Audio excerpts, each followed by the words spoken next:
E aí, pessoal? Como vai nossa república?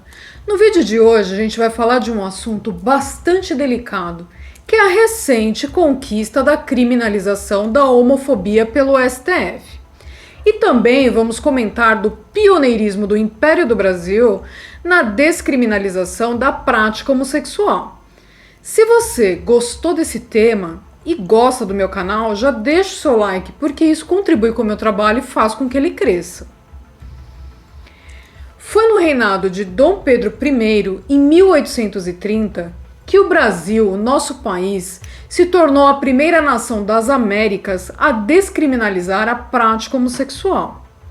A gente sabe que naquela época pequenos grupos políticos tinham por interesse querer transformar o Brasil em pequenas republiquetas governadas por ditaduras militares, como o caso das ex-colônias espanholas aqui do lado, bem-sucedidas. José Bonifácio, nossa Imperatriz Leopoldina e Dom Pedro I tinham planos bem diferentes para o nosso país. E, além da Constituição Liberal escrita em 1824, que foi uma conquista, nós tivemos também em 1830 o novo Código Penal, um dos mais modernos para a época no mundo. Hoje, em 2019, ainda existem 72 países onde a prática homossexual é considerada crime, e em muitos deles passível até de pena de morte. Nos Estados Unidos, a descriminalização da homoafetividade veio apenas no século XX, junto com os direitos civis.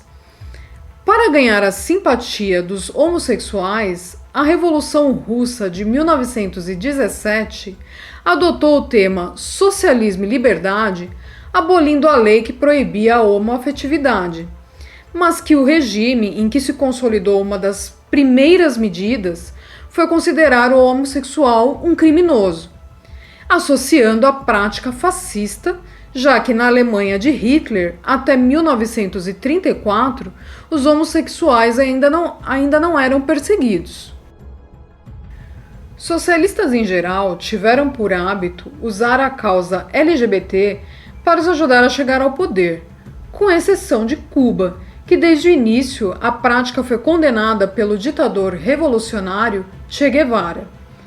No século XXI, além das ditaduras socialistas, a criminalização da liberdade sexual foi também quase uma regra no mundo árabe, com exceção de Israel, onde temos Tel Aviv, a capital gay do Oriente Médio, com 25% de sua população declaradamente homossexual.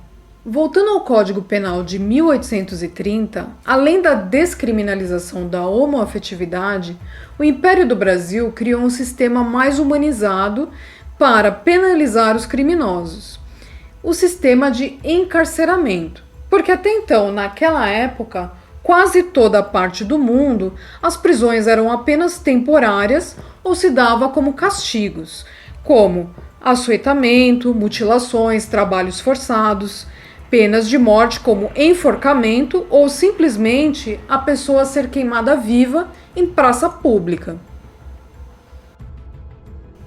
Esse Código Penal vinha das chamadas Ordenações Filipinas de 1603, enquanto o Brasil era parte da União Ibérica.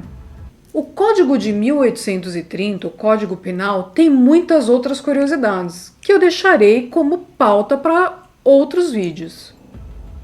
Gente, nossa sociedade precisa ficar atenta, porque como a gente pôde perceber, grupos como LGBT podem ser usados como massa de manobra por governos com objetivos exclusos. Aqui no Brasil, em 2019, a gente sabe que tem uma polarização e que a esquerda vem perdendo espaço a cada dia.